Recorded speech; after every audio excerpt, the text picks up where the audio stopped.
What's up, my friends? Thank you for joining me once again.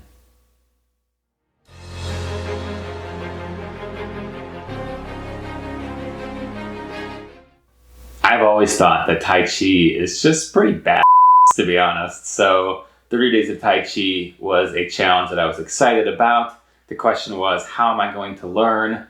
I hopped on David Dorian Ross's 100 Days of Tai Chi YouTube channel and figured, hey, we can start with 30 days, but maybe we'll make it to 100. So I was pretty excited about that. And he is super awesome, so I invite you to check out. He's got all kinds of videos on YouTube, and I loved his personality and his approach.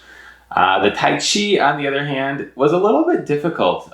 Even when you're doing slow, simple moves, you're building transitions from one to the next, and the routine starts to become pretty long pretty quickly, and you're like, wait a second, did I skip a move, or did I turn in the right place here? And so I think, once you know what you're doing, it's probably incredibly graceful and cool, and you're in that flow state. But the learning process was not flow. It was 10 million movements to remember and to think about. And indeed, I felt like I had to think about them, because you can kind of mess yourself up doing Tai Chi. If you turn your knee in a way that it's not supposed to go or whatever, that can cause some pain. And I did start having some issues with my knees just from trying to learn the Tai Chi. So that really slowed me down, made me rethink the whole thing. I ended up post-challenge gravitating toward Qigong instead, because it's just a lot simpler and easier, but you still have some of that same cool, slow motion, mindful breathing movement that I just think is really fantastic. So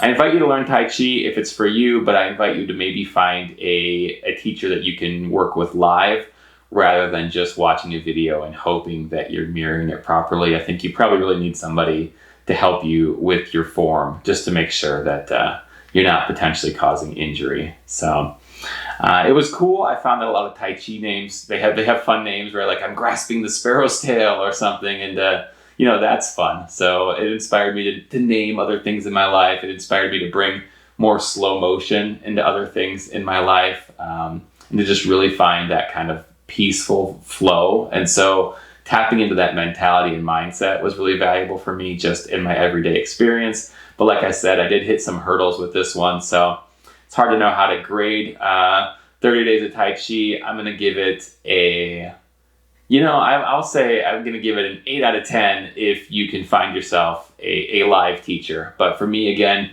Qigong was just a lot simpler and easier, and there's so many ways to be mindful that it was less to keep track of. So it's free, up to you how hardcore you're feeling. Tai Chi is super cool if you're invested in it, but it ended up being not as easy a challenge as I had hoped for. In general, I like to come up with things that are easy and sustainable, so that when the 30 days is up, I'm sticking with it. I think in many ways that's kind of the whole point of a 30-day challenge. So do with that what you will. I hope you found that at least somewhat informative, as I've tried to explain a little bit of how my Tai Chi journey went.